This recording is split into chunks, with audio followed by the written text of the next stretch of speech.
NBA free agency, and we begin with big news out of Philadelphia with James Harden opting into his final year of his contract. According to Woj, Harden and the 76ers are working together to get a deal done, and it's expected that Harden has played his last game for Philadelphia. Of course, Harden, well, he won the assist title last season, while the MVP, Joel Embiid, won the scoring title. They became the first pair of teammates to accomplish that in the same season in over the last 40 years, but now it appears that partnership is over. So, Wendy, I guess what more can you tell us? Because initially we thought that James Harden would opt out, test free agency. Now he's opting in. Tell us why. Yeah, so let's go back 1 year real quick. Last year, James Harden, same boat, had an option in his contract. That time he opted out, and he was working with the 76ers. He lowered his salary. They were negotiating to bring in P.J. Tucker, so much so that they got busted for tampering. This time around, there's not that cooperation. They're not working together as well, and he's not sure what his contract is going to be, and this time he opts in.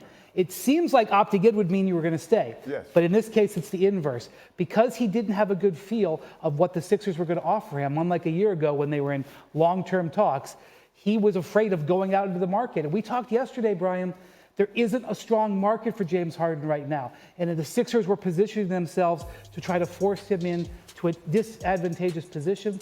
And so he elected to opt into his contract, because when you're opted in, then you can be traded everywhere. When you're a free agent, you're limited in how and where you can go.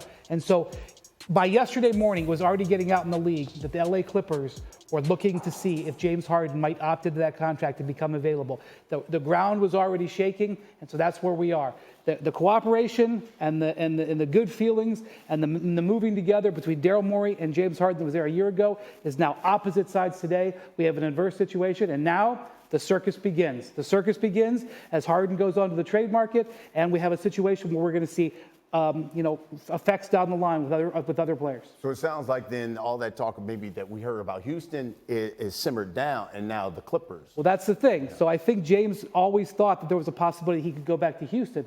But Houston in recent days, it has become clear they're not going the direction of James Harden. They seem to be zeroing in on Fred VanVleet and going to try to do a deal with Fred VanVleet this afternoon and try to get that deal done. Maybe Harden was on their list, but he wasn't at the top, and that meant his leverage becoming a free agent was very much reduced. So Harden took this deal, and I have to say, considering what he did last year, where he took a $14 million pay cut, by his view had a very big sacrifice season where he was really focused on Embiid. I'm sure that their frustration level with him and the Sixers is pretty high, looking at the way things happen differently year over year. Tim Bontemps, you are in Philadelphia, it seems like every other day with this squad. And I know we have been talking all week about, listen, they signed James Harden to a 4-year deal. Oh, my goodness. That's all we've been talking about here all week. Yep. Are they better off, though, you think, trading away James Harden? I think they're better off with James Harden opting in to his contract. Because, as Brian said, the issue here for James Harden was that he didn't have any leverage, right? You look at the marketplace with no Houston on the board. You look around, where was he getting the money, right? Now, if he opted out of his deal, maybe Philly has to come to the table and they eventually hammer out some sort of long-term agreement. But there was no real need for them to do that, right? It was sort of the Sixers at this point negotiate against themselves.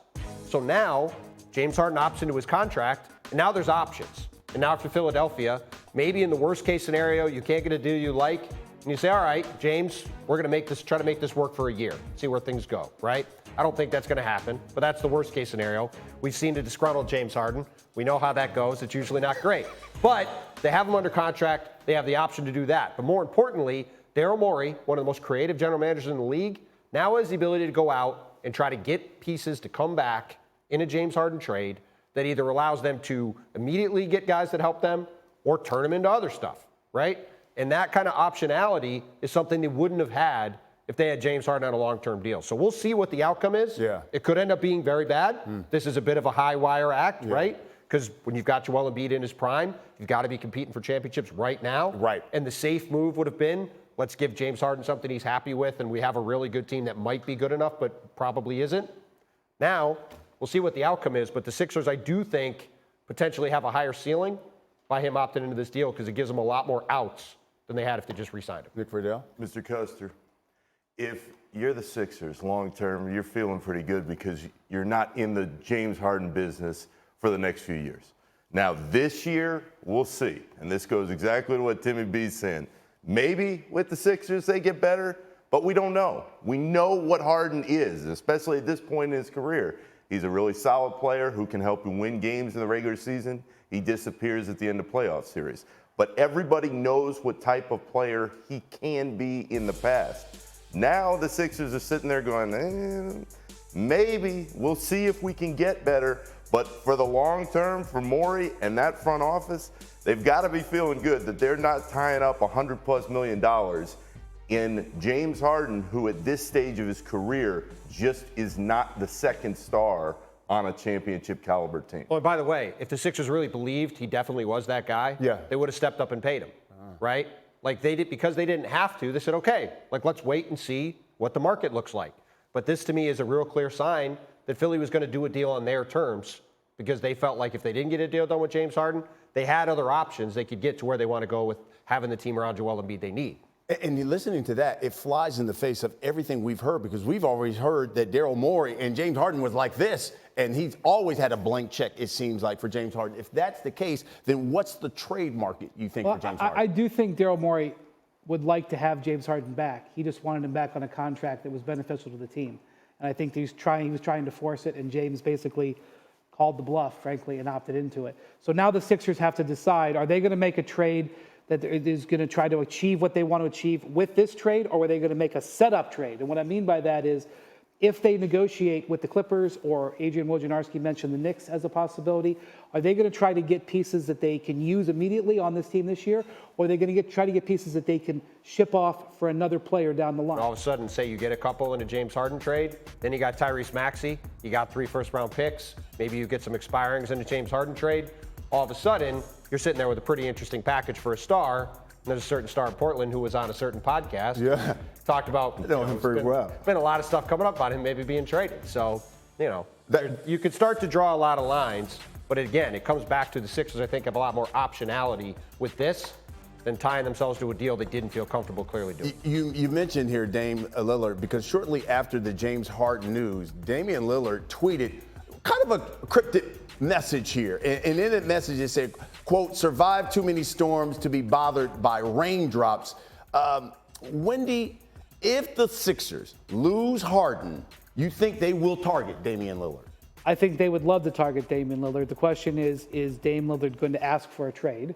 And if he does ask for a trade, would he try to get himself traded to Philadelphia, or would he have another option? I think one of the teams that is watching all of this very closely are the Miami Heat. The Miami Heat were sitting there as a team that were trying to make an offer for Dame Lillard if he came to market, which we're still not 100% sure if he is. Mm-hmm. Dame has decided not to do that at this point. But depending on what the Sixers get for Harden, they potentially improve their hand in that type of trade. And let me just say, it might not even be for Dame Lillard. They might do a Harden deal in October and deploy the assets they get from that in February. Daryl Morey has no problem playing poker, but it is going out on the limb a little bit, because they have Joel Embiid, and Joel Embiid is not there for a season where they are not competing for the highest level. So I will say this, the Sixers literally had months to do game theory on this, and they elected to go a certain route with Harden that they knew would create some tension. So I would assume that they would have some paths lined up that they're going to try to go down, because they have put themselves in a little bit of a situation.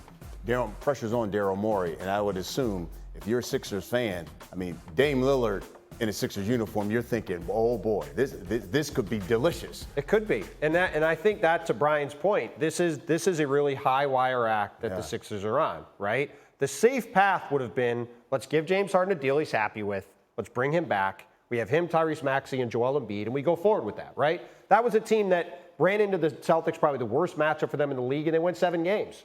If they win that series, with Joel Embiid, by the way, banged up for the whole series, maybe they're in the finals. Maybe they win the title, right? So that team wasn't very far away, but clearly Daryl Morey looked at it and said, all right, I'm going to go to a certain number, but I'm not just going to do whatever it takes to get this done, because they felt confident they could get options in other places where they could still have a really good team. And now we will see if they're able to do that, because as you said, Brian, with Joel Embiid sitting there, you're not taking years off. You're not pausing and saying, oh, we'll come back in a year and then we'll be good. Like, you got to be good today. Yeah, Nick, give you a final word. What's going to get Philly over the hump, though? And that's the issue that I see Lillard would fit, but what are you going to have to potentially give up to get him? Philly still seems like they're just that piece away from getting to where they need to be. If you're Harden, Brian, I think the fit from a hierarchy standpoint on a team is the Clippers. But to think that Kawhi Leonard, Paul George, and now James Harden are going to all be healthy and be motivated to play at the same time, good luck to Mr. Ballmer. I don't think we're going to see too much of this. Thanks for watching ESPN on YouTube. For live streaming sports and premium content, subscribe to ESPN+.